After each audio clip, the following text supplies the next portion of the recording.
enthusiasm. I've got your fee if you're looking to keep busy. Here are the details.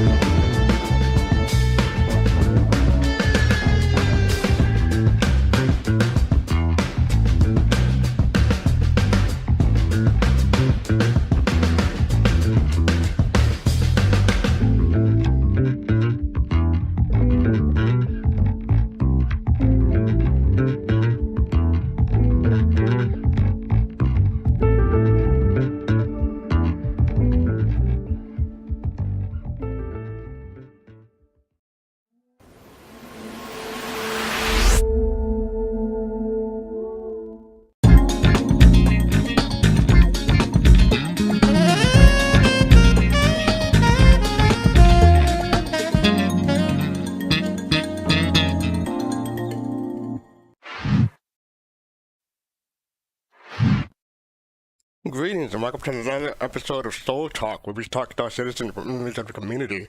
Today is January 19th, 2023, or 2953, as the case may be if you're role-playing. And we're live on Twitch, YouTube, and hopefully Facebook. I need to check Facebook to see if we're really live there one day. I'll do it one day. Anyway, how's everybody doing? I see Black Sky Legion, Pattern Face, Imposter, and Wanderer 04. How are y'all doing?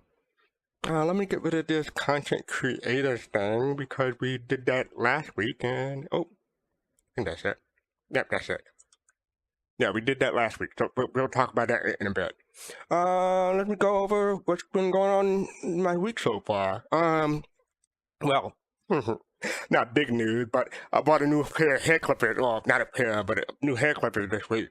My older ones were 12 years old and the guards were breaking, so I bought Andis. I don't know if you guys are familiar with them, but I went cordless this time and it seemed easier to use, especially to use one-handed. I started the second season of Bad Batch after binging the rest of season 1. I really like the visuals and the story of Bad Batch. It really feels Star Wars to me as compared to 789. But we're going to talk about 789, right? And I plan to start The Last of Us on HBO next week. I don't know if anyone noticed, but the new anime season has started.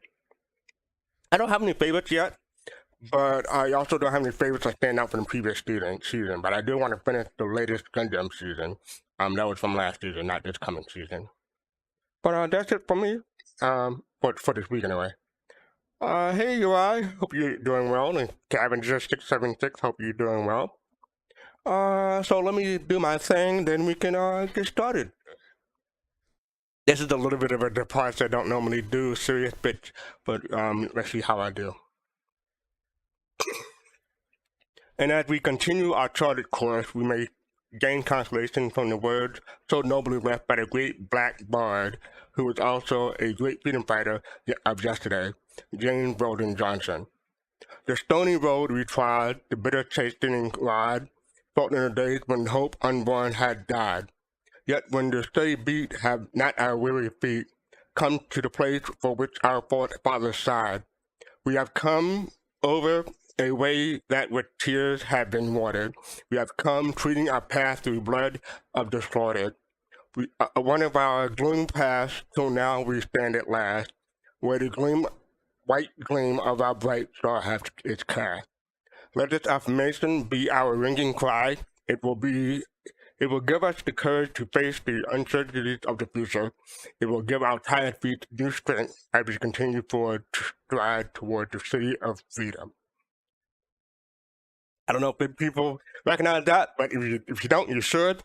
That was Lieutenant Voice and Sing by James Weldon Johnson, as read by Martin Luther King in Atlanta, Georgia, August 16, 1967.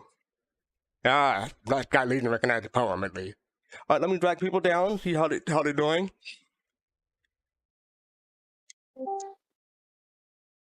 Hello, everybody. We're joined by Fifth Face, Cotton Face, Square 2. How are y'all doing? All right. Righty then. You ready to get it started this week? Of course. How has your week been so far? All right. To get it started this week? Of course. Square 2, I'm coming through on your Yeah. speakers. Yeah, there you go. I There just you go. filled it. Thank you. Thank you. All right. So yeah, let's go get started. I'm still coming through on the speakers.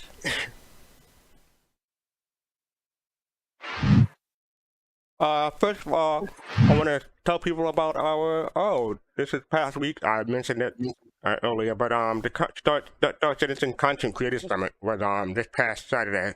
We had a lot of fun.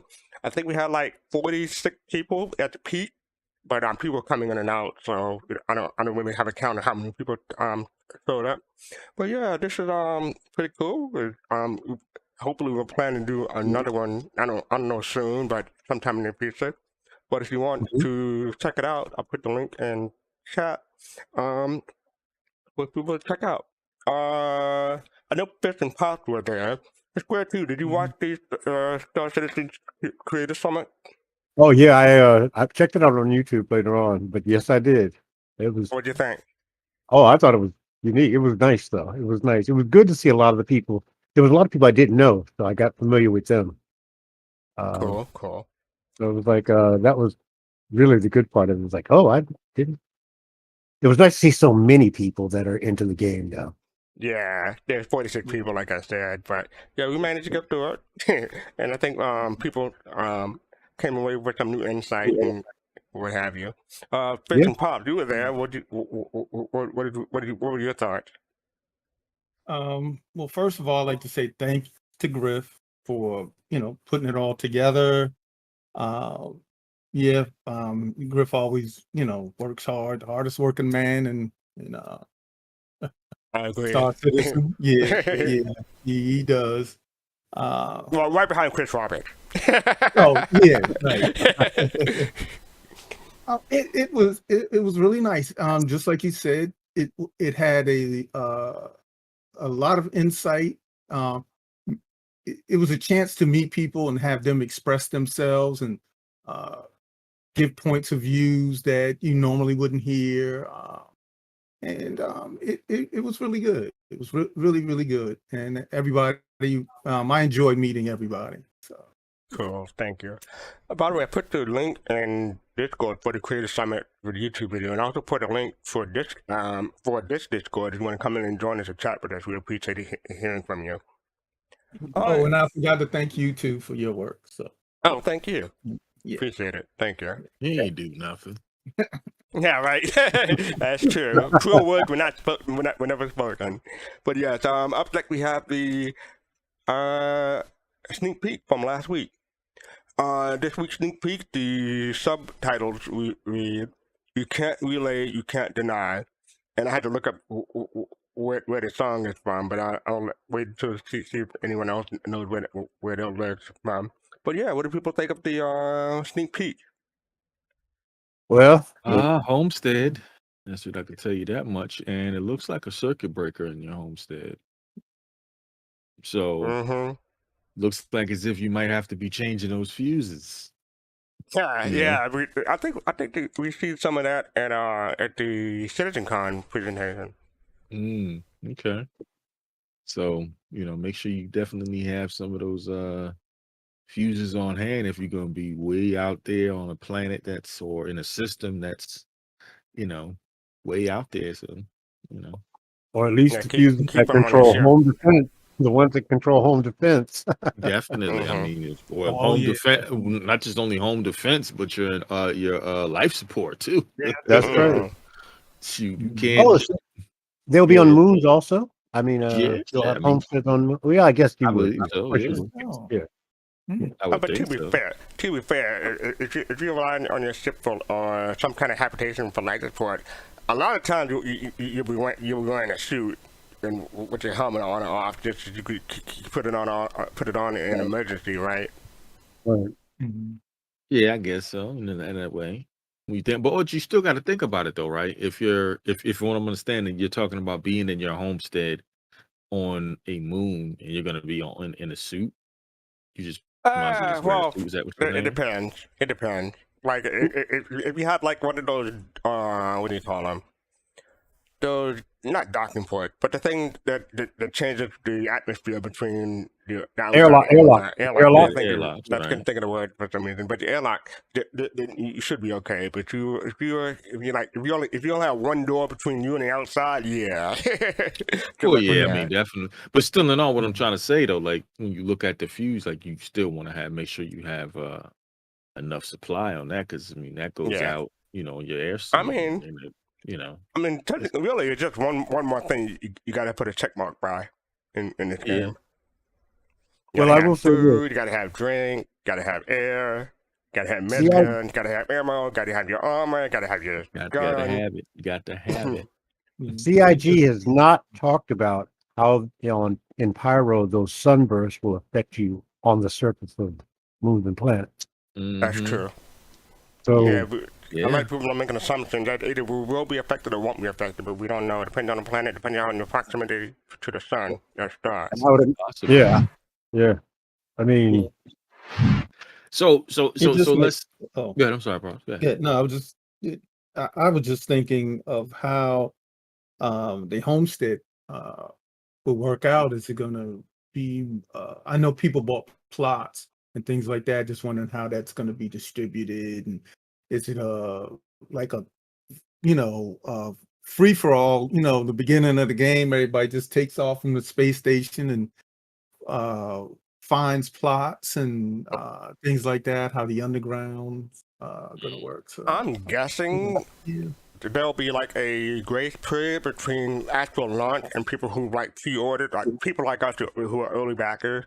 I'm guessing that there'll be a soft launch so that we can get like maybe a week or so. That's my guess. This is not anything Okay. confirmed or anything. absolutely right. incorrect. I think we're going to learn from the first few people that are out there. Yeah, I mean, but yeah, I'm saying either.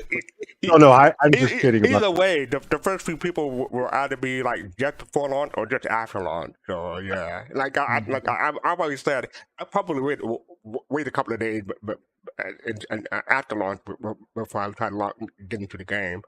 Mary's in a coal mine. Yeah, Mary's in a 'cause I'm coal just mine. kind of wondering if we have to go to a particular location to buy a plot. Man, you could see the first day, if there's it's going to be lines. Everybody had to stand in a line. I mean, I think there'll be figure out where they're combat. gonna live. There'll be people think trying to get the best land. Like, I mean, from what we understand so far, we want land beside water or a mine or with minerals and stuff like that. So those will be the best part. And CIG it's going to wait till the last minute to generate those things. People will scope them out earlier. So yeah. So you don't think it will be something like a real estate? I mean, not a real estate, but the closest thing I can think of right now would be like a real estate agent, kind of a terminal, or Oh, that's a good point. No, A I land. think it'll be a free for all. I think it'll be a You free think for it'll be all a from free-for-all? claiming land. Okay. Especially like different orgs will try to claim land all together so they can keep them, together. That's my idea. Yeah, I'm quite We'll sure see. there'll be a some type of government regulator over it, I would imagine. As far as I can remember, like the government, it's like you have a beacon and you can claim it. Once your beacon is up, it's yours. And someone attack it, I think they'll be notified. I don't know if the police will show up or anything like that. You have to have your own defense on your homestead. But I think they're gonna crime stat.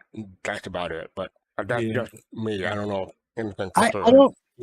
don't know how they would deal with crime stats in Pyro. No, not in Pyro. I mean, like in UE, because we're talking about claiming land. So land claims only work in UE space, as far as I know. That's true. I see your point. Yeah. Yeah. Unless they change that. Good point. So yeah, that is the sneak peek. The lyric you can't deny is from Cab Colos Can't Fix. That's the name of the song, Can't Fix. So that's where that's from. I checked it out earlier today on YouTube, and I'm like, oh, okay. It has a more Spanish feel to me, but yeah. All right. So up next we have.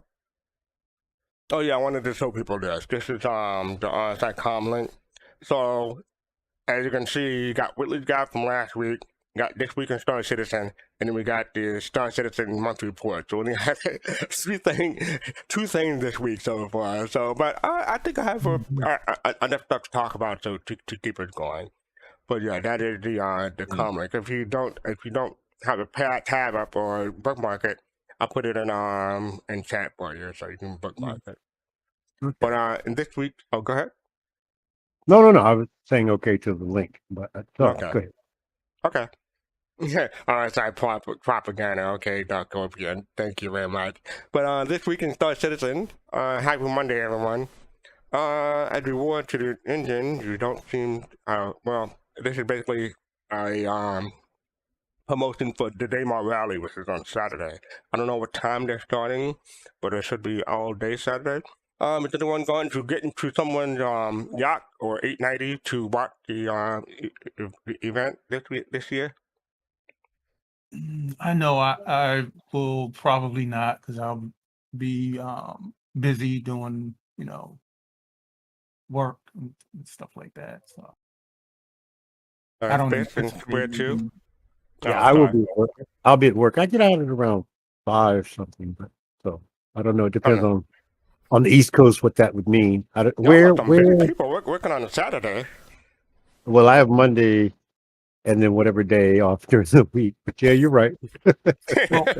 Well, mine isn't it's personal work, and it's on the yeah. project. It's not, yeah.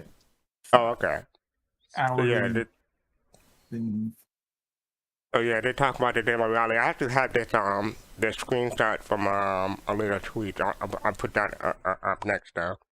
But to say what's going on this week, Wednesday we have the last 2 months of the PU monthly report that's coming up. We have to start Squadron 42 newsletter. ISC and SCL are still on a hiatus, but they will return next week. So we should get out in first ISC and SCL of the year next week. So yay! Okay. And Friday they're taking off the Red Festival 2953. That's the Star Citizen take on Lunar New Year celebration. Will not only bring more in-game goodies, yay! And also an epic action to the gas giant crusader as the Siege of Orison Returns. We'll talk more about that in a bit too. You also receive your RSI newsletter delivered in your news box. On Saturday is the Daymar Rally. As you can see, this week in Star Citizen, Wednesday, monthly report. Wednesday also the Squadron 42 monthly report through email. Friday is the Red Festival weekly newsletter, and Saturday is the Daymar Rally. You can go to twitch.tv/Admiral Esport. I'll put that in chat for you all. There you go. So, anyone looking forward to Daymar Rally? I mean, you already said I'm glad to see that it's going in. Yeah, I'm glad to see it. But I just unfortunately I won't be able to really. I mean, I'll pop in and out just to see what's going on and what's happening. But unfortunately, like my dad said, I'm just going to be really busy. So. Okay, all right, cool. But yeah. With the newer vehicles, this will be. I'm definitely looking forward if it's out there on YouTube because I want to see how that works with like the STV and that are going to be added this year. Yep. I'm really looking forward to whenever the Ranger get in game. I know there's some issues with that otherwise with all the being games because basically it's a turbo version of the Tumble Cyclone, so you would think that'd be easier, but nope. Yeah, I'm looking forward to the Ranger, but we'll see. Oh, the Ranger's gonna. No, it's not. It's not in game yet. I'm looking forward to when the Ranger will be in game though for the Daymar Rally. Yeah. All right, so that is this week in Star Citizen. Like I said earlier, the Siege of Orison returns from Lunar New Year. This is from Synthwave CIG. However, the Nine Souls gang has to learn a lesson from the bombastic debut of Siege of Orison, and the People City in the clouds will once again be under assault. Siege of Orison kicks off anew January 20th at 1600 UTC and will run until January 30th at 2000 UTC. For more details surviving the siege, including the mission rundown and tips from the designers themselves, check out Friday for Siege of Orison Comm-link, and get ready to battle. It's time to take back Orison.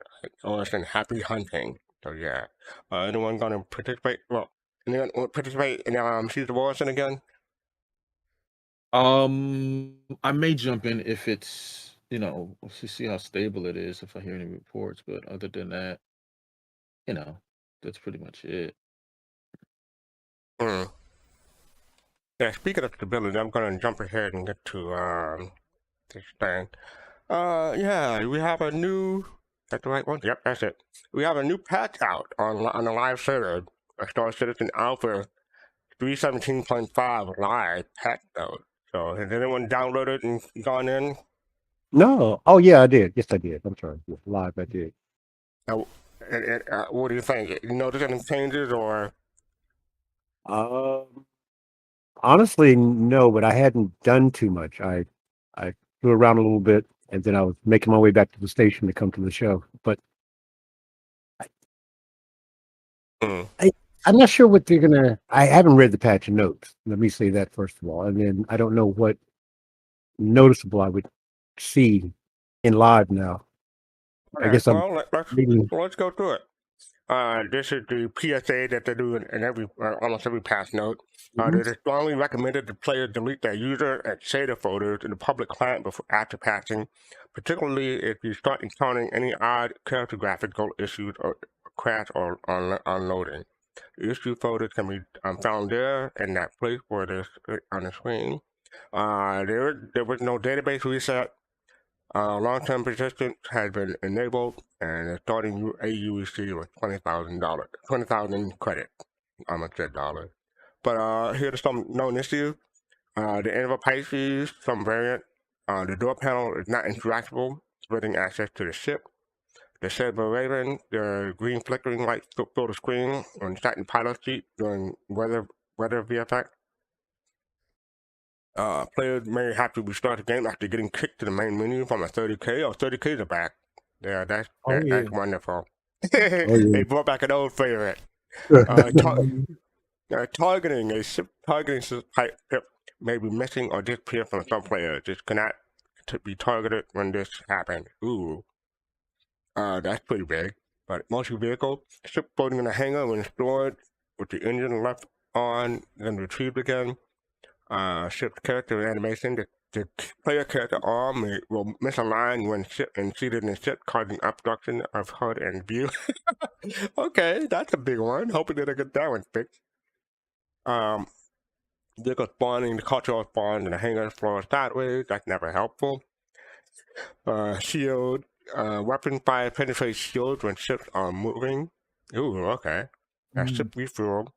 While docked to a starflare, multiple vehicle types will continuously tilt instead of remaining stationary and snap away from the arm if any movement is attempted. Ouch. Wow. Yeah. Yeah. So vehicles, the Argo Raft elevator controls cannot be activated from either deck. The headlights on the areas are too dim to notice at reasonable range. All weapons are held like a pistol are moving in the EVA. Okay. Combat AI, the UGF missing, or sometimes missing NPC spawns to complete the mission. Ouch. FPS weapon holsters or unholsters unintentionally. Armor weapon utility items may disappear between settings. How much for persistent? Inventory weapons looted directly equipped from the container boxes are missing attachment.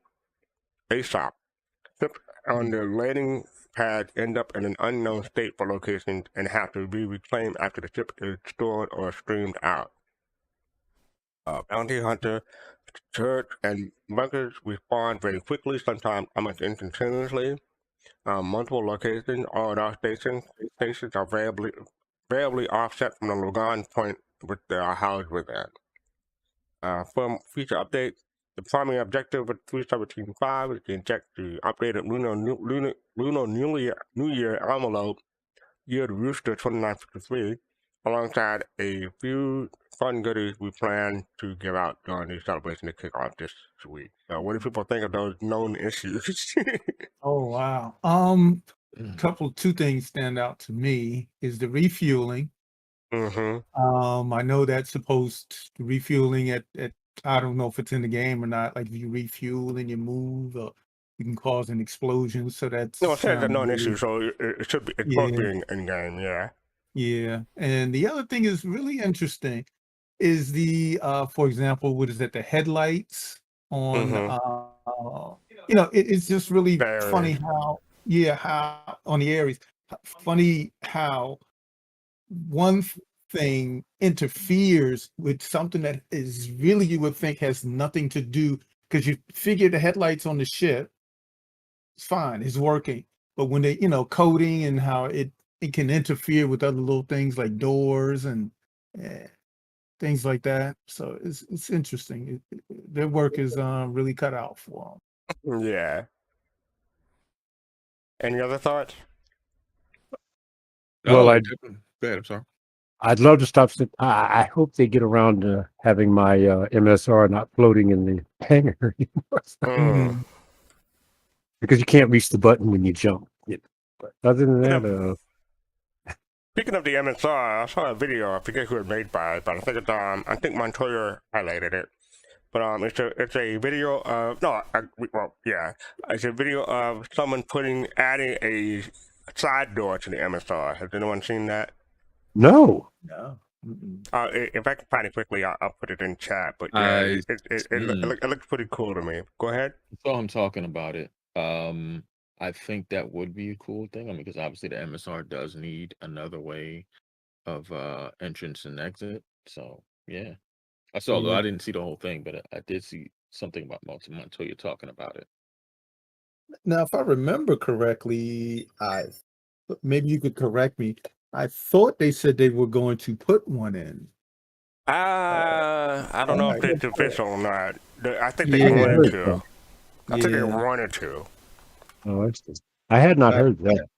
Yeah, I thought I remember on one of the when it first came out, which has been quite some time now. But I mean, absolutely, I could be, All right, so here's what I'm gonna make it audible and put it in this window so people can see. This is oops, that's the right window. Give me a moment. Real quick, gotta click on the right thing, move the tab. Right, there it is. There it is. Oops. So there it is there. So here's the entrance, the MSR secondary entrance.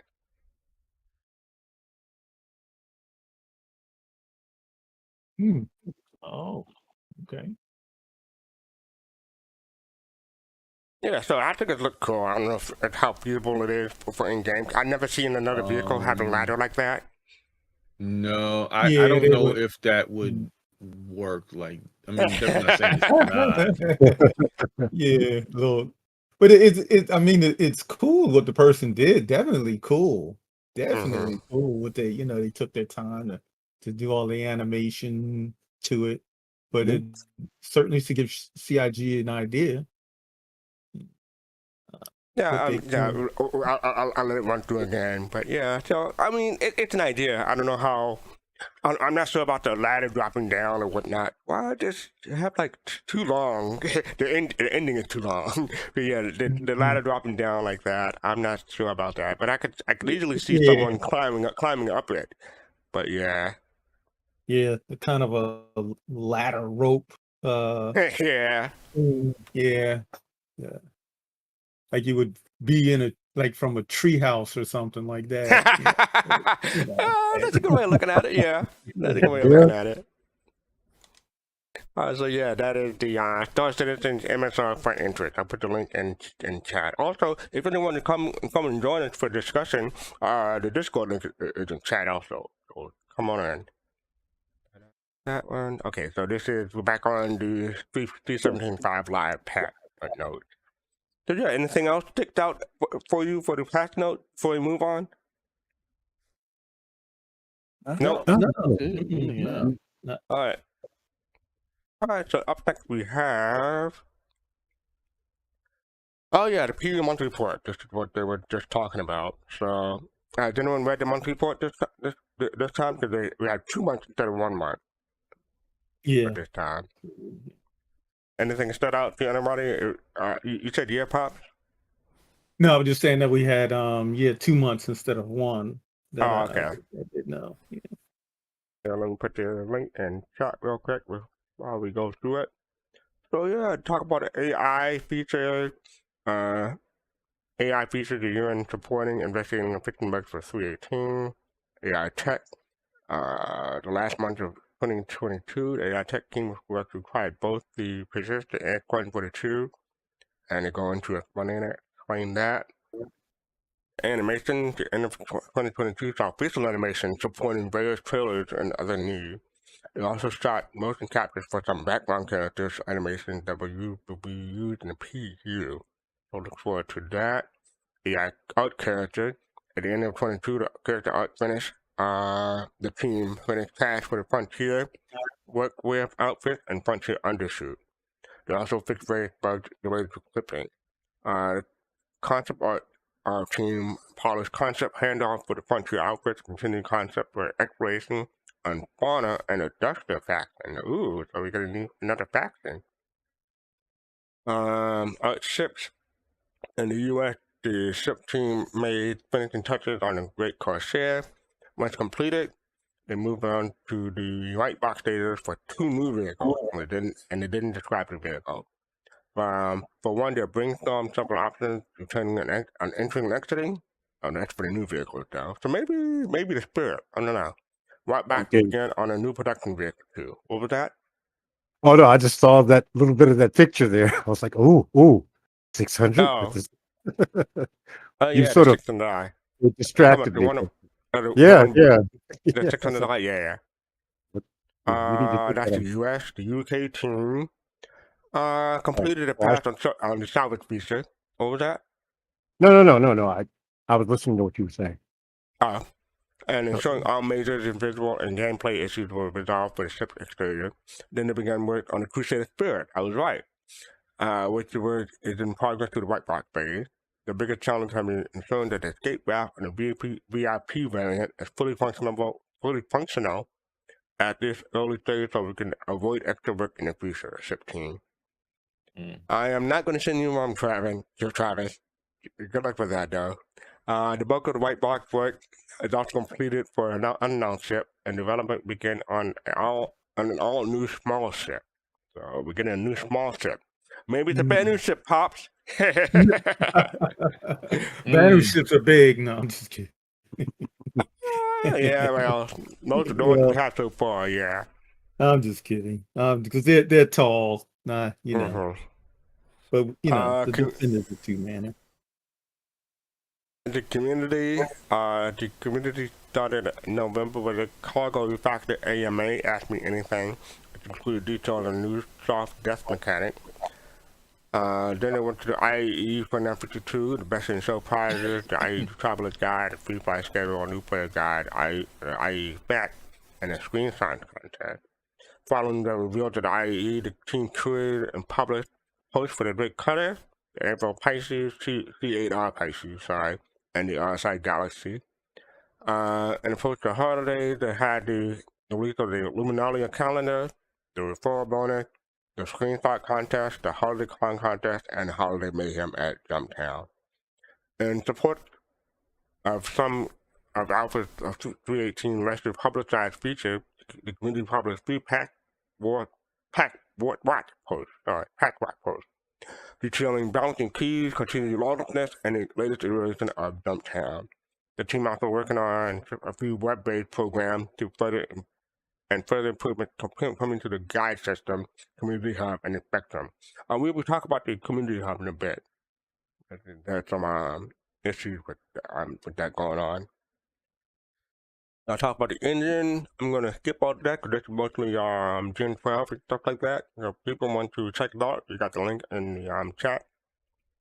Arena Commander, the majority of the team year-end focus was making on final improvements with 318. I think that's mostly a summary of what what else is in there? Feature characters and weapons. Oh, I never seen this screenshot. Okay. Feature characters and weapons. Throughout November, the team added support for tractor beam snapping boxes and onto cargo grade. This included a holographic preview to assist with the moving loot into a ship. So yeah, that's got more features. This is mining. Okay. Features gameplay towards the end of the year. The gameplay features worked on hull scraping for 318, including reacting to feedback threads on Spectrum and adjusting gameplay to match the goals for the first iteration of Salvage. They're talking about resource management. After the groundwork began for a vehicle tractor beam, and the mining update continued. So far, anything stood out to anyone so far? Any monthly report? Well, it's No? quiet for me reading, so nothing, nothing really. Nothing. No. Okay. All right. Didn't get a chance. I'll continue on. Featured mission. Mission features spent at the end of the year enacting improvements and bug fixes for Alpha 318. So a lot of this is about 318. YouTube, Twitch, Reddit, Spectrum, alongside issue council report. Vehicle. The vehicle feature team worked toward porting transit system into a 318 new persistent text system. Most of the core weeks were completed before the holidays, though some improvements continue to be implemented. The team also implemented new setup tools for vehicles, which allows designers to see how the automated thruster algorithm use each thruster on a ship.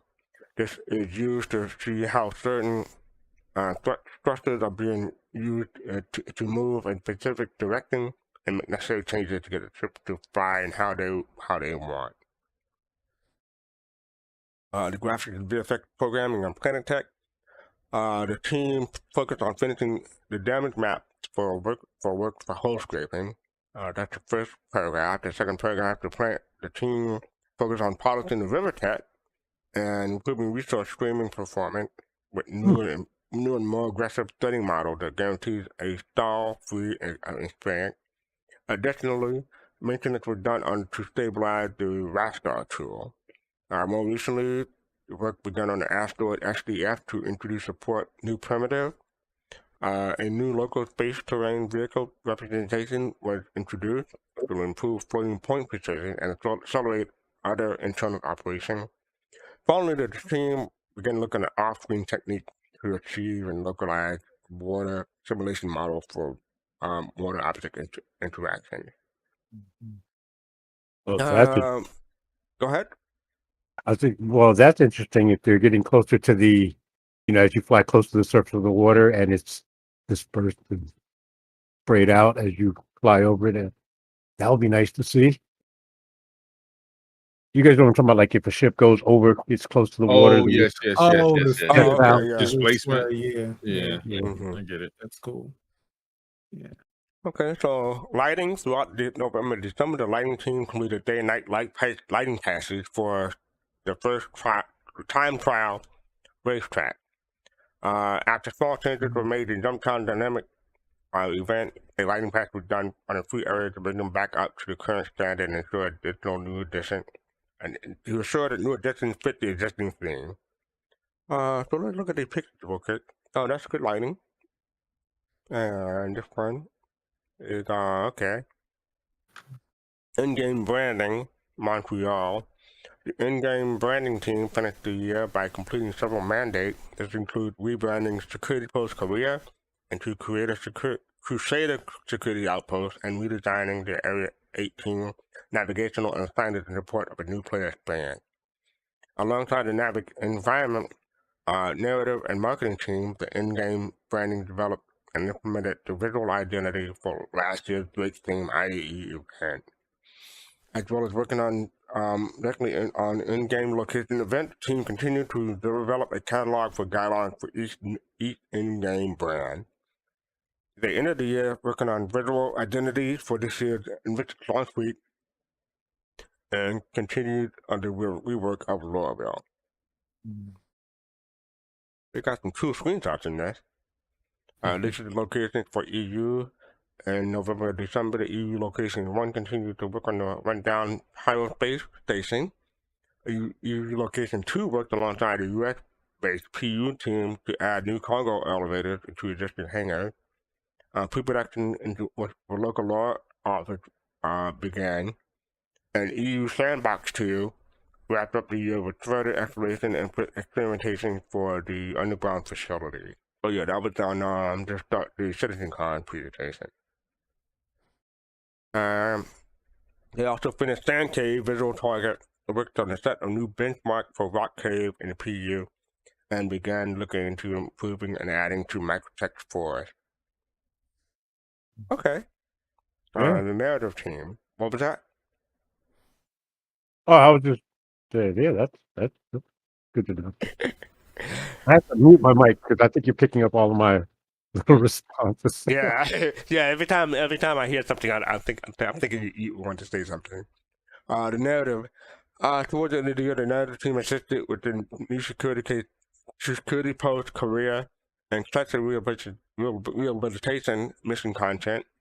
I think we're gonna skip the rest of that until we get to the middle. The new year also brought a variety of lore, including portfolios for the history of IE and the clean start, and it's basically everything that they covered in the lore post on that you can find in the Comm-link. And a selection of Galactic Peter posts for November and December. Finally, the narrative team announced that 2023 will change to the website lore release schedule. They covered that a few weeks ago. What is that, fastcart? Pasta? Hanging on the I'm not sure. Is that It could be some type of noodle or? It could be a visual bug.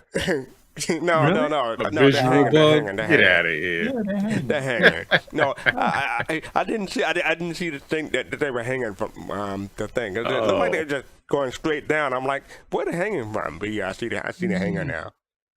I don't know. It's like food. Yeah, see, it is. looks like it's bowls over to the right. Yeah. Want some ramen? Hungry for some ramen? Yeah, You know what? hungry.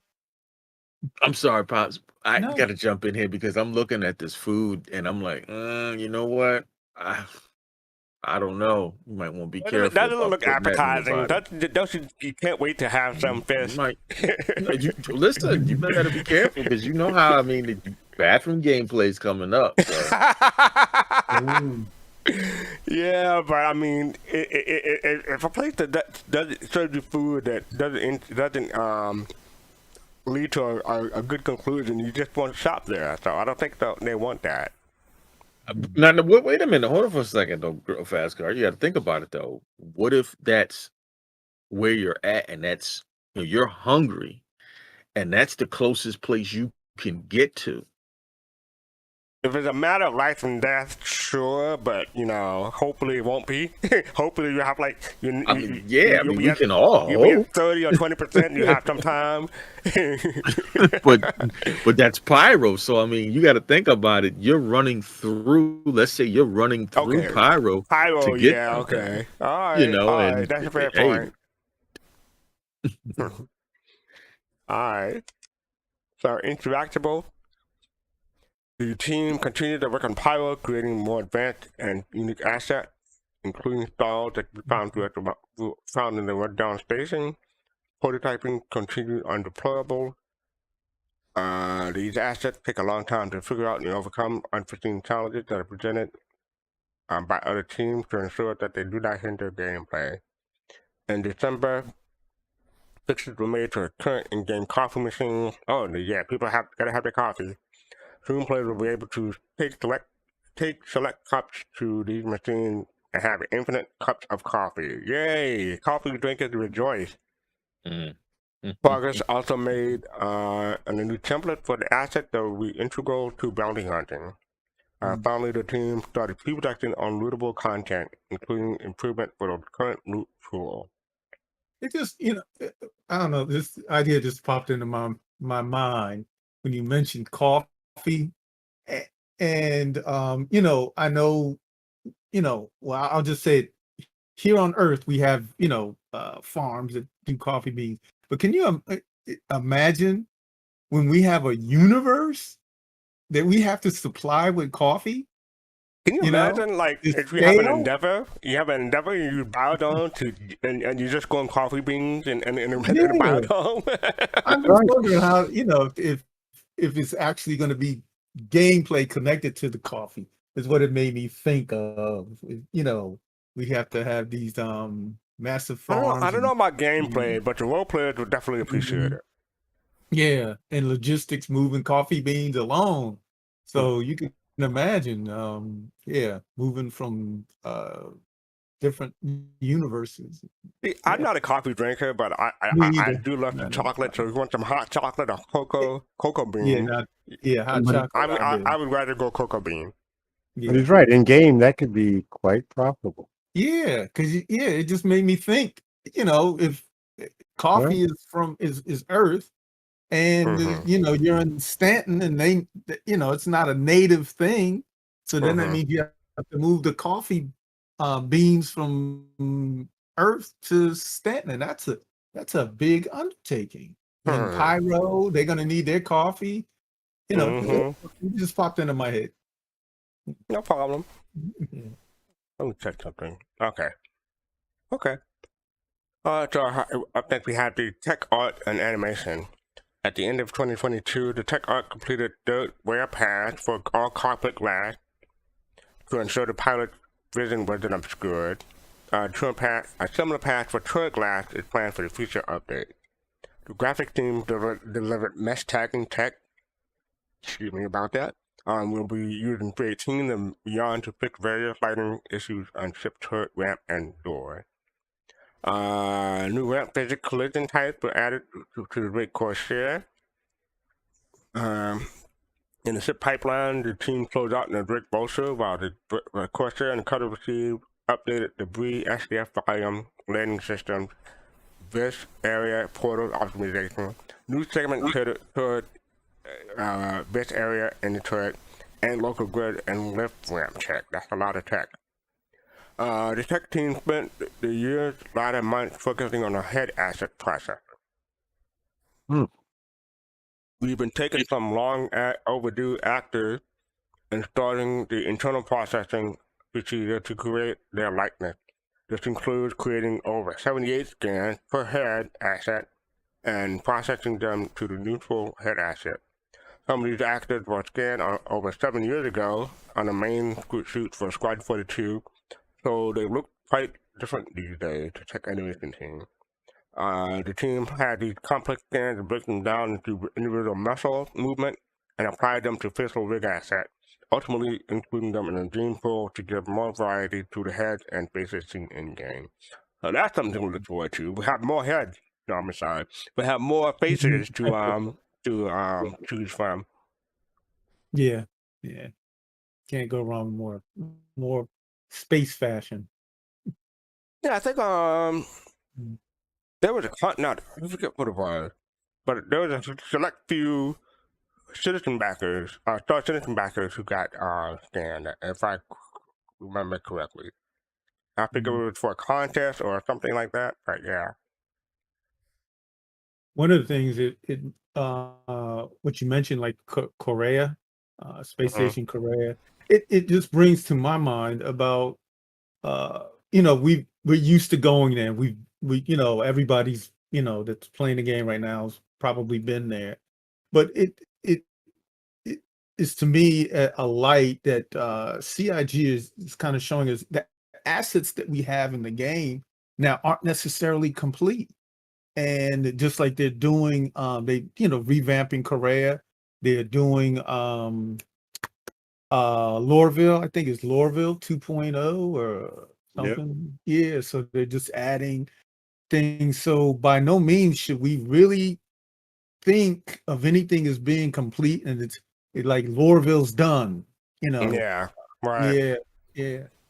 I mean, they're making an MMO and they want the game to continue for like over a decade. Well, I don't think they actually said that, but that's typically what MMOs want. So, yeah. So looking forward to more more features for character creation. Online services in Montreal. The online service team spent the majority of November and December on Office 318 stabilization. They also went to spend time in the DevOps publishing team, produce predictive tuning, the new services, and new graphic databases used by the persistent entity streaming. Significant effort went into also spent tracking down the edge cases for new character repair that will replace the current character reset, with emphasis on finding possible exploits and potential failure points in the process. The live tool team focused on developing features related to PES, including a new login flow module implemented into the network operations center. Now users can manage entitlement directly through HEC, which is a major step forward. Wait, what? Manage entitlements through HEC? What does that mean? All right. Another tool related to the persistent entity streaming is the entity graph tool, which was further developed and implemented. This module offers the ability to search and visualize various entities attached to a player or account and associated detail. Those new modules provided more versatility to hack and contribute and making a powerful tool for investigations and issue solve. So almost at the end. Two more. The Turbulent Platform team, web platform, the end of 2022, saw Turbulent adding to Alexandria tool library with a new module called Grid. The Grid tool gives content creators another way to present information and was first used in the Luminaria calendar.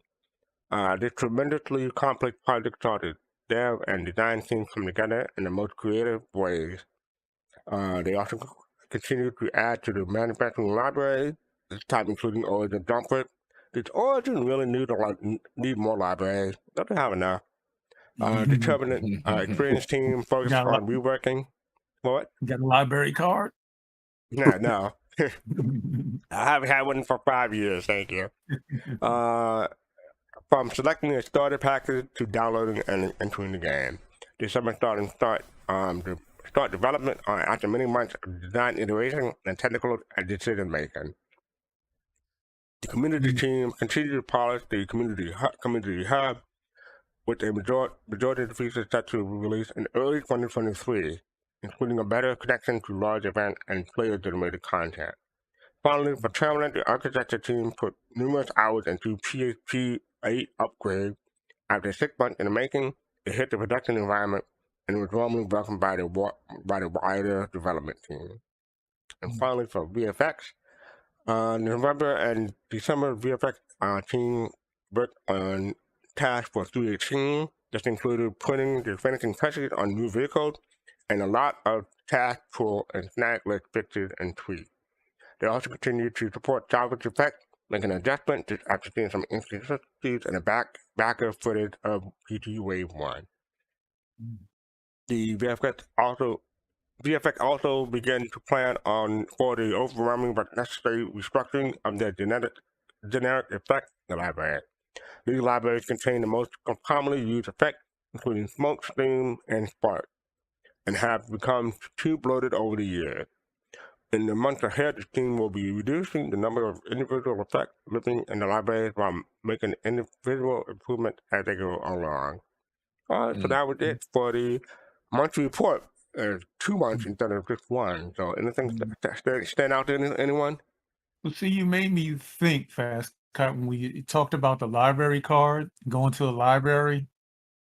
If we're going to have to, like, for example, we both have Banu Merchantman, and it's something that we may need to go and research and go to the library and research about the Banu or a particular item or something like to get access to it, to know exactly what we're carrying and maybe clues to where to look for it. Yeah.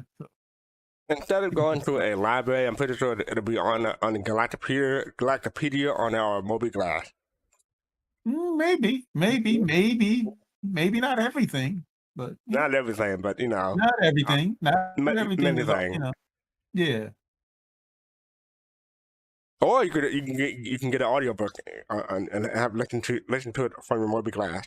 Right, that's right. Yeah. While you're traveling, yeah, that's true. Yeah. Yeah, like we saw Oliver Dark in that one episode last week or 2 weeks ago. Yeah. So Fish and Square 2, anything stood out to you? Well, actually, what I was just talking about is interesting. The idea that we have to go and do research. And I also have a Battle Merchantman, so Okay. Congratulations. yeah. Well, I've had it since 2015, 14, something like that. Mm. Yeah. I'm one of those, yeah. Yeah. But yeah, that'll be something I would definitely like to know more about. Yeah. Something I was going to say earlier when you showed the lighting part, that's the first thing that came to my mind. Ooh, that'll be one of the improvements for that. Yeah, that's true. The lighting, that when we were hanging out, we were on the in the cave, and the rays, the V rays, and things like that were in the cave, and how beautiful it was, and you can definitely see the difference. Yeah. That's one of the And things I was Griffin, going to talk about. Griffin, I'm not gonna dignify that response with a response because that's been covered several times already. So thank you very much. No. We're not going to let you down on that, though, big buddy. We're not going to let you down. Because you got to remember, the Burning Merchantman, the Banu Merchantman is not out yet. We're going to see. We're going to see. I'm hoping Alien Week, but we'll see. No, I'm just saying, like, we're going to see how long you're going to keep it. When is Alien Week? I'm going to keep it. I'm going to keep it. It's a matter of how much use I'll get out of it. Especially at the beginning. Especially at the beginning. Alien Week is after a week Invictus after in May. That's too soon. I don't want to see the Merchantman before next November. Yeah, but it won't come out until there's gameplay for it. So hey, don't delay my Merchantman, okay? No. The longer they take, the more improved they are on the systems. So we'll I get that part. The way you said it, though. The way you said it, though. All right. So that is the monthly report. So I think we have. Oh yeah. Last week I covered the telemetry for RSI. This week I'm covering the Devtracker. I don't know if people know about the Devtracker, but this is a convenient tool to let you know of what the Devtracker is saying. So I'll put that in chat. I go through it. I try to go through it at least once a week. I went through it today for the show, but yeah, I decided to put that into the chat so people can see it in case people didn't know. But what I got from the Devtracker was these few threads. So one of the Dev responded to a thread called the MPUV Referral distribution. Basically, he's saying that not everyone is getting the referral once the code is used. But Chris Wayne said, back with an update, I can confirm that it's currently some delay delivering the MPUV. However, the devs are aware of the problem and are working on a solution. Although they can't give you an exact time frame at the moment, it shouldn't take too long, and you should be able to enjoy the referral bonus very soon. Thanks again for the flag and appreciate your patience. So if you haven't gotten your referral bonus, it's coming soon if you don't have it already. Up next, we have the new community hub, Cloud and Discoverability. I have two links for this. Basically, we covered this, some of it during the community content creators summit, saying how the new hub had a few bugs. So this is from Citizen Pink. After using the new hub for a couple of months now, I'm sad to see that it's absolutely 0 votes. We do not actually promote posts on the outside of the hub. On the old hub, we regularly got 5 to 30 votes organically, but since I posted on the new hub, I haven't gotten a single one coming up from the hub itself. I'm also not getting a single staff pick, whereas I got plenty before, but that might be unrelated. The starting page is doing a very bad job of highlighting new content and wasting a lot of real estate. The console at the top spot taking the main page is a big waste, in their opinion, and I don't think people will actually using it as it requires a lot of clicking. Having a single page with a nice looking content that you can easily scroll down is far more convenient to you. That's why all the social media sites are doing it that way, like Twitter, Instagram, and what have you. So this thread has gotten several replies, but I'm taking the first one from Freya CIG. Thanks everyone for the feedback. I'd like to reassure you that we have previously been made aware of this issue affecting some users, and that it's already been brought up to the right parties internally. In the meantime, there's a workaround that I offered in their early post. I'll get to that in a moment. And keeping the fingers crossed that they can deliver some good news about the issue being fixed hopefully soon. So that is the first page. The second has several CIG responding from about the topic. So Diallo said this has been flagged and will be changing. I'm gonna click on the link on next post made by Diallo. We have currently planned to remove live stream from new to fix this. That was on January 13th, so that was a few days ago. This is from Fair again. Hi there, so the Learn Department signing into Community Hub that still persists. If you're having problems, they suggest logging out of Spectrum, log into the Community Hub, log back into Spectrum, and they hope that helps. So there's a workaround. And finally, Freya said, thanks everyone for the feedback. Oh yeah, that's the one I just read. So yeah, so they're all trying to finish it, but that's for the Community Hub.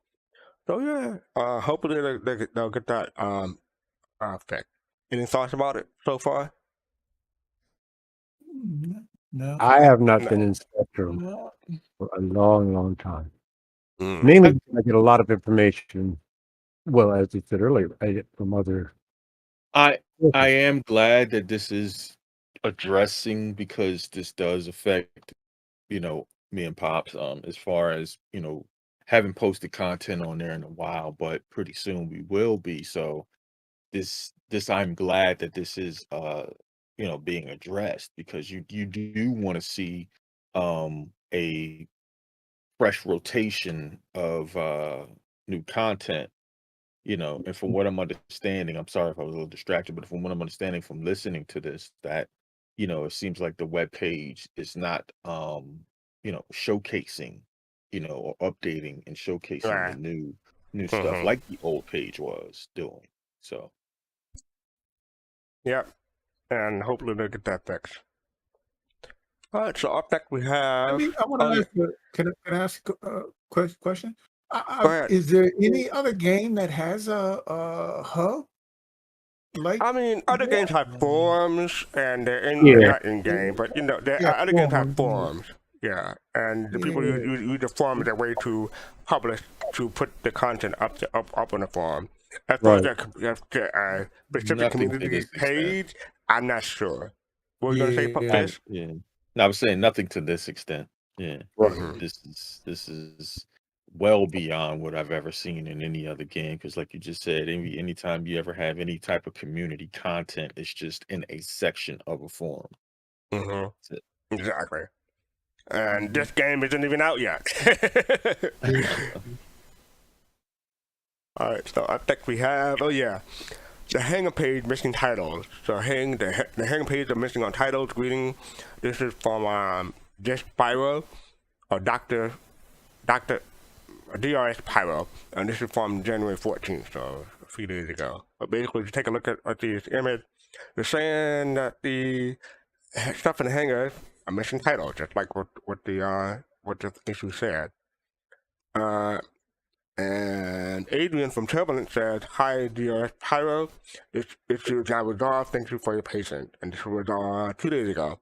So yeah, I looked at my hangar today. I didn't see any issues, so a whole lot of these things happen, and you don't even know there's anything wrong. Did anyone notice that you were missing your titles in the hangar? No, I No, I haven't been on haven't. Spectrum in a while, so Yeah, I haven't been on Yeah. So a lot of things happen in the background that we never occur, but we have the Devtracker to help us keep track of this stuff. No, I'm glad they're hard at work, so being able to see these things and, communicate to the community that, hey, listen, we're aware of it and we trying to make sure we fix that. All right, so this is from the RSI Twitter account. Hey, Alice Morton, how are you doing? So which ship has your favorite pilot seat? I'm gonna ask that from the chat, YouTube and Facebook and Twitch, and people in here. What ship has your favorite Wait. pilot seat? You're streaming to Facebook now?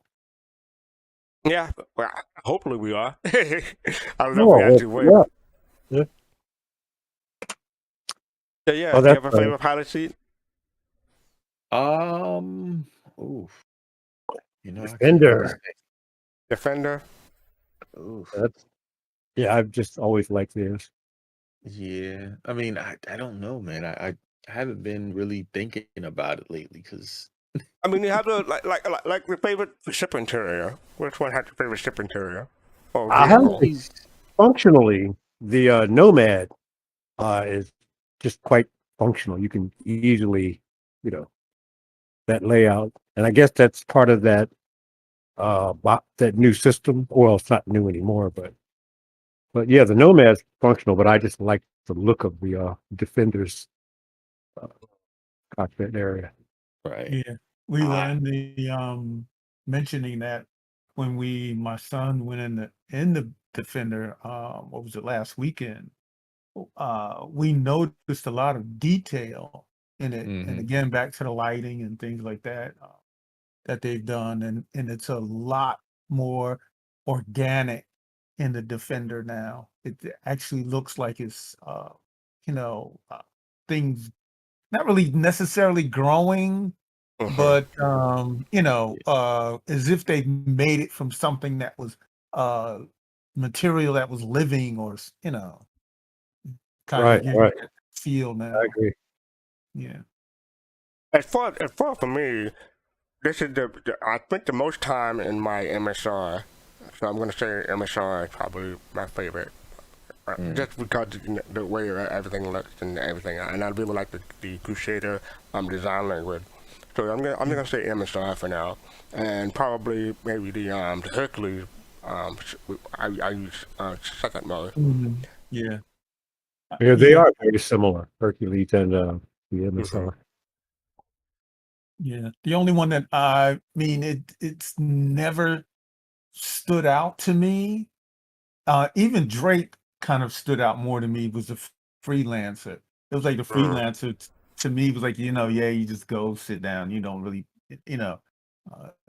Drake was more interesting to me, but not that I particularly,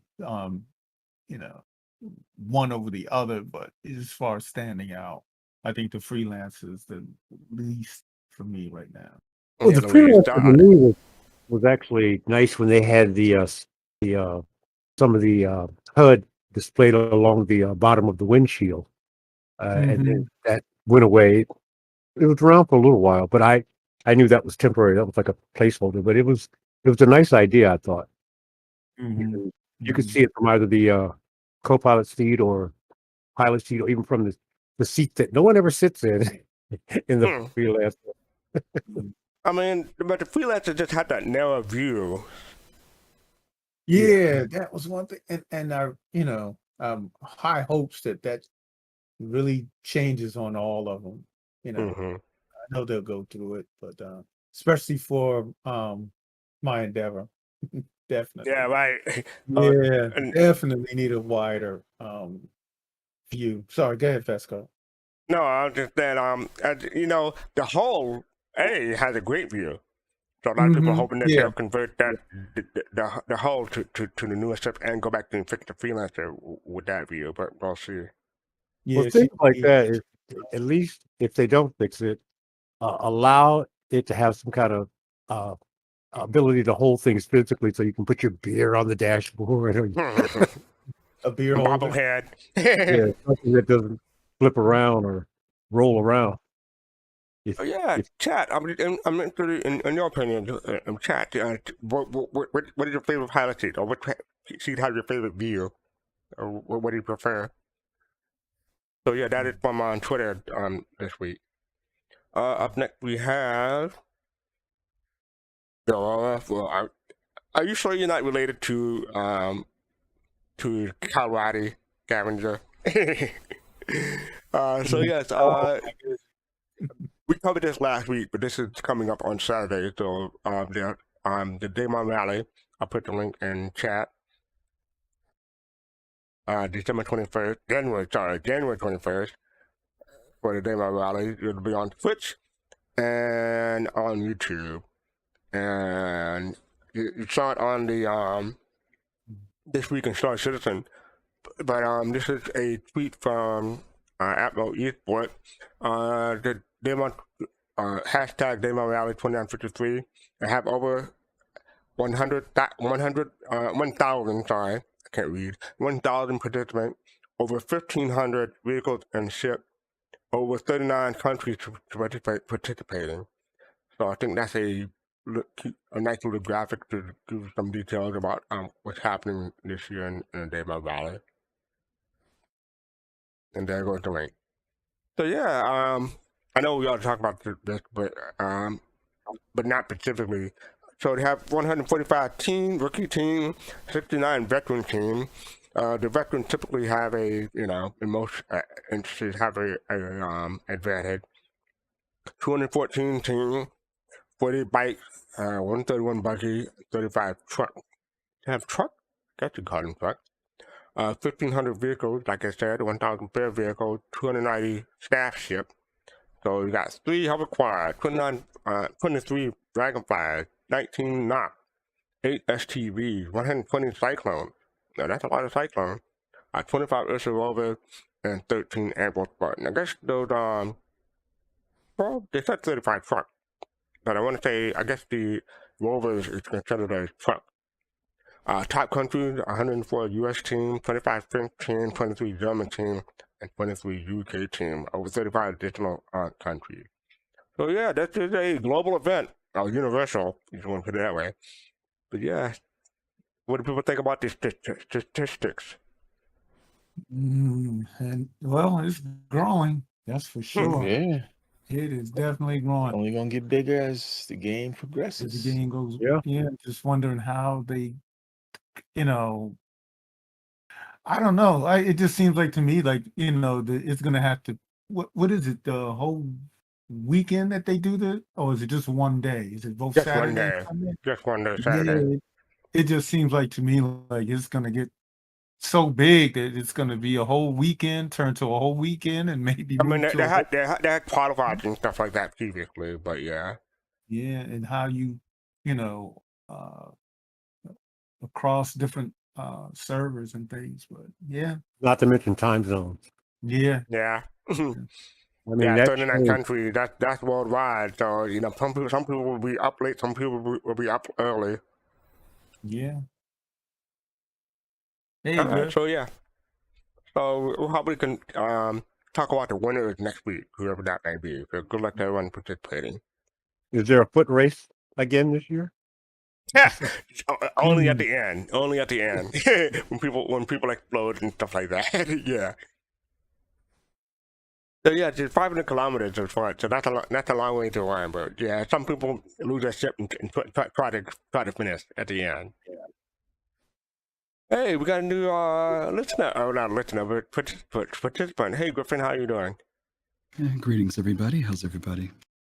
Doing well. Alrighty and stuff. Good. Doing well. You have any thoughts for the demo or anything that we covered? Nope. Nope. Okay. All right. So up next we have the Machinima. There's no ISD that's coming next week. There's no SCR that's coming next week. But we do have a Machinima, and this is from Night Remnant, Element 177 Part 2. We covered this a few weeks ago, Part 1, but this is the continuation. So let's check it out. Comm array uplink established. God damn it. Recording. Yes, ma'am. How the hell did this happen? The entire exchange is losing their minds. We've never lost 177 before. Ma'am, be advised we have recon trailing the element. Explicit orders to not engage. Who is the recon asset? Hey, Jim. Who's the asset on the ground? I believe it's Husky. Ah, fuck. Dude's kind of a wild card. What? Who's the asset? It's Sergeant Husky, ma'am. Oh, Jesus Christ.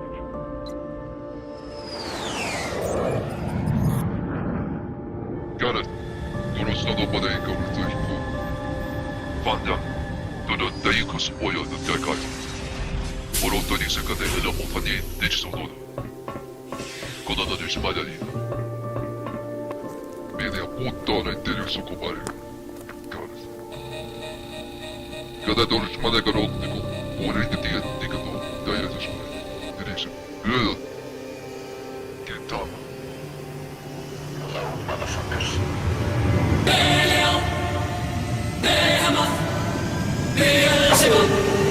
Aegis Combat System activated. Asmodeus, Satanas, Check on this. But the silence! Todos, como bananas. Cada vez que como vamos, cada carrega mudou de direção.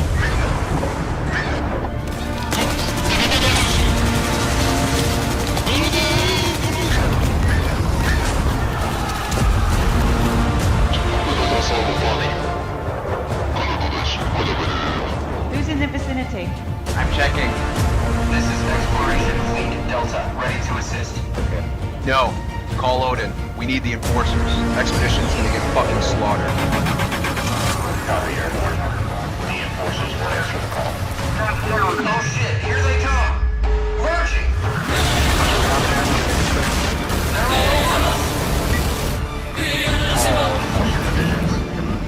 We can't take much more of this!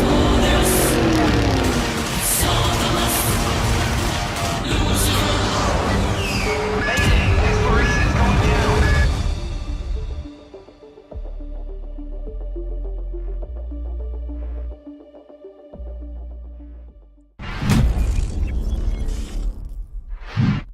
And we're back.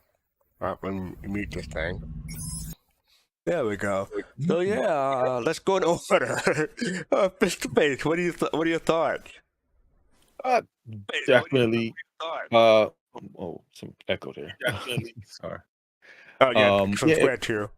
I got Okay. it. I took care of it. Okay, no worries, no worries. Yeah, that was a pretty good cinematic there. You know, just when the music came in, it was a little bit loud, but you know, it was just a little bit loud. But other than that, it was very good. Thank you. Pops, what are your thoughts? Oh man, the conflict. I think that was pretty cool. And the only thing is that the music, came in a little hot, but it was great. Their little, like DK said last week, their language that they came up with, the writing was interesting. But that when the conflict started, the excitement was right there. I think the music choice, music volume went on purpose to make sure that people had a really great impact when the character appeared. Well, that was the goal of it, but it was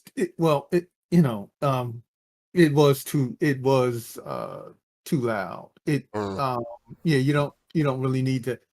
It's a difference between having something being focused on and then having something being pushed up by volume. It's really two different things. Okay. Are we going to have to respond to that first? No, same thing. Exactly. Pops just said it right there. I was getting ready to say the same thing. Okay. All right. Like father, like son. Square 2, what are your thoughts? Well, again, the camera angles that they used and things like that have improved, and they are very interesting. I really like those. The combat part, it was hard to ascertain who was on whose side because it just seemed a little confusing to me. Like, well, who are they? And is that someone coming to help? Is that someone? It was hard for me to determine that. But again, that could be because I'm so familiar with a lot of the vehicles that are used. But or maybe the color schemes that there should have been uniform color schemes for each side. But other than that, I liked it. I like the I really like the camera angles that they use in this stuff. Cool. Griffin, you've seen it before, right? Yeah. What are your thoughts? You know, it's funny because, like you said, we watched the first episode of this a few weeks ago, maybe 2 or 3 weeks ago. Then last week, we watched Zark's, which you almost want to call short film, feature length size thing, which was 33 minutes. And I'm loving the contrast of this, right? Both of those are watchable when done well, you know.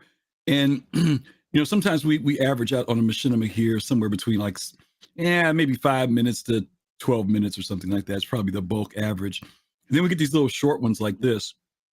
And it takes a lot to tell a story in that short amount of time. And they did it well enough that makes you want to say, okay, can't wait to see episode 3 now, you know, because they're kind of carrying us on in each one of them. Of course, it's good to keep them within a certain range of watching, because otherwise you forget what episode 1 was about. But I agree with something that Square 2 said, and that's uniformity. I do want to see much more. And they do. If you notice on these shots here, they are all wearing the uniform that has the cape to it on that side. But then calling in the other troops and stuff got to be like, who's calling who, you know? But I like it a lot. The music was good. I agree. The music was a bit hot, mainly because it just kind of bolstered in. There was no build up to it. It just kind of went from this to boom, and it was all there. And they do need to ride the slider on that when there's dialogue. I think that's really the issue that Pops and Fist are saying, is that when people are talking, there needs to be that modulation of volume so that, you know, the priority is the voice still, even when you've got such a grand music like that. You've got like almost operatic level music that's going on. So you really do have to ride that. But to Square 2's point, man, the cinematography, the shots, I mean, I can't complain about any of that. Putting the translation in at the bottom's great. That's just, to me, awesome that they think about that. Yeah. And then all their overlays are good. I didn't have to turn on closed caption for one. They already had the translations in the video. Yeah. And they've got the foreign language in there too, which is great. The alien language. And all the overlays that are dropping in, Field Marshal, Odin, all that stuff that's going in just kind of adds to the whole feel of it being a really big production in just a couple of minutes. So I think they did a great job. Can I jump in and say something, Griff, like what you were talking about with the audio? A lot of times, like, when people fail to, they miss, or, you know, just don't think about it. Like, when that music came in and it's in the focus, that voice of her, whoever that was in the center. If you're going to have your dialogue playing as well in there, you got to remember, you still have a left and a right. So you can always pan your voices left and right if you want to do that. Just saying, you know, out there for those out there. Can I point out one thing that I enjoyed about it? Was one particular shot when the guys were running and the bomb exploded over over top of them, and I thought that was really good. And all the bodies flew everywhere. I thought that was pretty cool. My thoughts was when that music came in, when Husky appeared, I thought of it reminiscent to me of Flash Gordon, that sort of operatic rock feel. I don't know if anyone else felt that, but that's what occurred to me. And also, Sergeant Husky, he don't play. He kick butt and takes name and all that good stuff. And True Gum, not True Gum. You just, you know, kick butt all over the place. So yeah, I thought that was pretty cool. So yeah, I didn't notice it when the music started, but my sense of it was like Flash Gordon. Fast car taking y'all back to the 80s again. Fast car taking y'all back to the 80s. All right. Let me throw something in that, and I'm sure all of you are noticing it, but I gotta highlight it.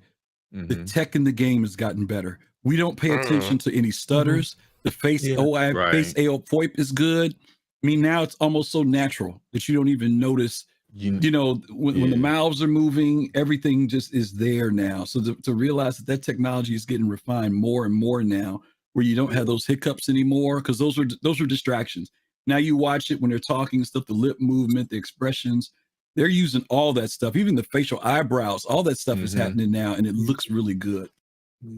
Yeah, the body's moving one way and the legs are doing this jiggle Yeah. down on the bottom. Yeah. And Well, one of the things sorry. Oh, go ahead. To that point about the body and the legs, they are using. I think that you can see they realize how that doesn't look so good. So a lot of their shots don't include full body movements of other people. They mask that very well. Yeah, yeah, definitely. Sort of like shows how TV shows used to do with women that were pregnant. They would mask it, and they mask that really well. Because that would show up and be distracting, where you see someone's legs kind of doing that. Right, the little triple checker going down this. Yeah. Doing a twist. Yeah. What I was going to say, it looks crisp. I mean, yes, we expect to see that in game, but whenever we watch a video compared to playing the game itself, it always look better because YouTube compression and all that good stuff. But this video, I mean, it looked pretty much close to how it looked in game. There's no jaggies. You got to have a high-end computer to do this stuff. So yeah, it looked magnificent in my opinion.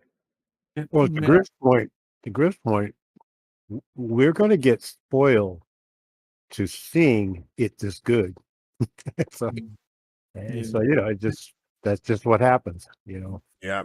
Yeah. May I ask, Griff, if you know when was this made? When did they first put I was going to say they just put this out. This It's is, only been a week or so, right? Yeah, January 9th. Okay, so it was made recently. Okay. Mm-hmm. So, yeah, looking at the details, like yeah, you're saying, and as far as the colors and all that, it's pretty sharp.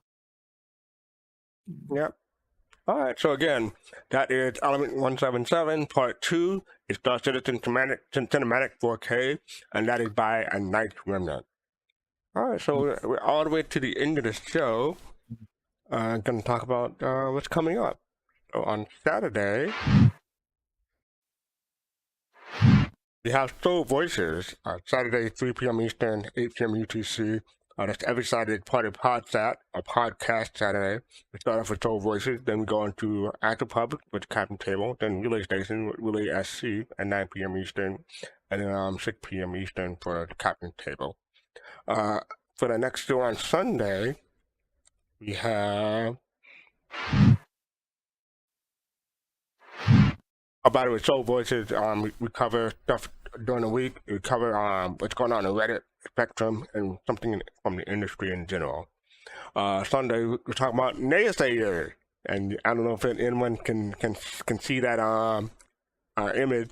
I'll put it in Discord so people can see it. But there's a certain name in there people may not remember. But yes, the naysayers.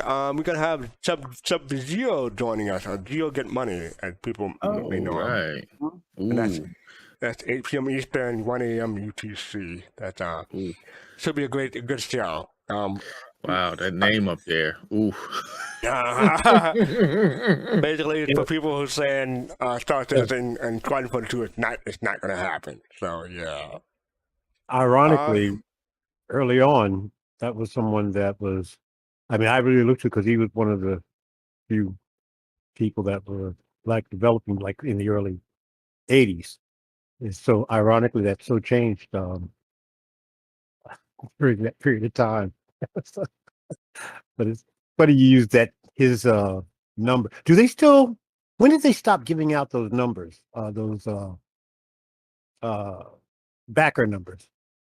We always get backer numbers. Like whenever there's a new account made, we have a backer number. Like you can be the 2 million or the 3 million citizen. It's those cards. It's the cards. You're talking about the cards. I'm sorry. Yeah. I got my card, a VIP Black card, in 2015, and I think that's he's saying when did they stop though? Yeah. So, yeah. At some point in time they did, but and it made sense. I mean. So yeah, that is naysayers on Sunday, 8 p.m. Eastern, 1 a.m. UTC. Okay. We also have reacting reviews. Hopefully we'll be doing Black Panther 2 Wakanda Forever on after February 1st, because that's when it's coming out on streaming. Hopefully everyone will get a chance to see it then. That's my hope. We'll be doing that. Oh yeah, I have a Flight to Rhythm episode tomorrow, 2100 UTC on People's Radio on Twitch.tv. Or check that out if you like some soul R&B and some Japanese R&B. And I have the return of Meme Zone tomorrow, so look forward to that. If you want to become a Soul Bro, Soul Sis, or Soulmate, Soul Citizen membership, happy privilege, click the join button on YouTube. Hit like, subscribe, or follow, depending on what platform you're on. I want to thank everybody for joining me. Doing my Twitch space, Hopping Space, Square 2, and Griffin. Appreciate it. Follow us on social media. We're Soul Citizens with an S on the end everywhere. You want to support us, buy our merchandise, or support us on Patreon. And I think that's it. We are going to be rating Miss Gabbage. Is that how you pronounce the name, Griffin? Fastcart, you know who that is. You don't know who that is? Picked it out, just wondering. You don't know who that is? Miss Gabby? That's Fisting and Buddy. Yeah, Gab. You say Gab. Gab. Oh, okay. That's all. All right. So make sure we send them our love when the raids go through it. I appreciate everyone for joining us. All right. So with that, I just want to say peace, love, and soul. Take care, everybody. Miss Gubbies. Okay.